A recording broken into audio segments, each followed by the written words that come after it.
Dr. Bones back again. Wanted to talk a little bit about Archimedes' principle. Actually, my friend Skelly said he'd like to read something about Archimedes' principle to you. Isn't that what you told me, Skelly? Yes, I'd like to tell you a little bit about Archimedes' principle. Well, Archimedes' principle, there was King Hero of Syracuse. And what would you like to tell us, Skelly?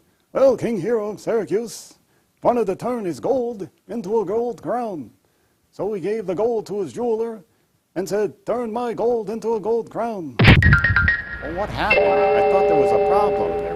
Wasn't the king sort of wary as to where his gold went? Well, he ended up finding out from Archimedes that the jeweler had substituted some silver for the gold. Kind of sneaky, huh? Ah, I guess so. Well, let's see what happens here. Archimedes was saying if you wanted to turn the king's gold into a gold crown and make sure that all of the gold turned into the gold crown, you could use some simple techniques, in this case water. I guess you can go and find out exactly what Archimedes was doing when he was yelling, "Eureka, Eureka, I found it," and kind of running without his clothes on through the streets. And well, he had been in the bathtub and the water overflowed, and he said, "Oh my goodness, I'm being buoyed by the water. Something must be happening here." So in basic terms, Archimedes was saying that this crown should displace a certain volume of water. And the gold, which would have the same mass if the jeweler had turned that mass of gold into the crown, would also displace the same volume of water. Well, the fact is, the two things, the gold and the crown, did not displace the same volume of water. The fact is, the crown displaced more water, which meant the density, of course they didn't really understand much about density back then, but the density would have been less. Silver is about 10.5 or 6 grams per cubic centimeter. Gold is quite large, 19.3 grams per cubic centimeter. So the silver part of the gold crown, right, that would be displacing a larger volume, so the king was being shortchanged. So Archimedes was able to show that, yes, the fact is the crown was made up of silver and gold, displaced more volume than it would have if it was pure gold. All right, so that was kind of a neat way to use his principle to help out the king. Now, what about Archimedes' principle? What if we have some water here? And of course, it depends on the fluid. The fluid will have a certain density.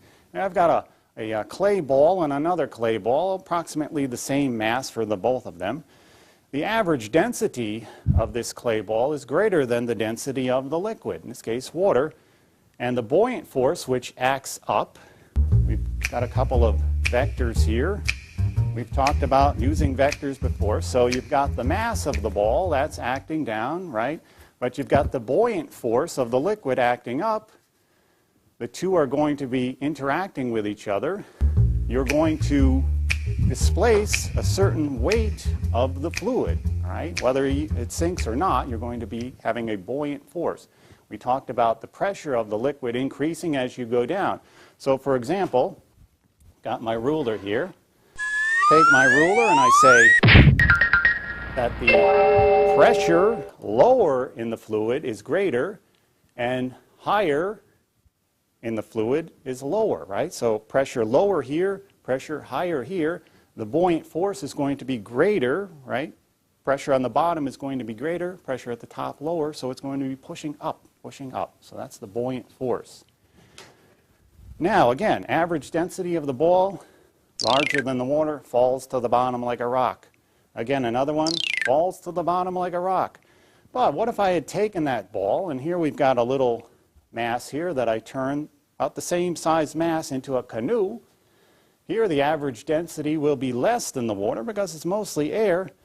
That mass can now float on the water. Fact is, I've got a little sailor here, so the fact is you can change the substance. It's going to be having a buoyant force on the canoe. Of course, he's kind of tipped back, so a little water's coming in, but he can actually then go floating in the canoe. Let's tip him up again. All right, so there you go, Mr. Sailor. So there you go. Oops, it's kind of gaining a little water. Let's put him in this side of the canoe.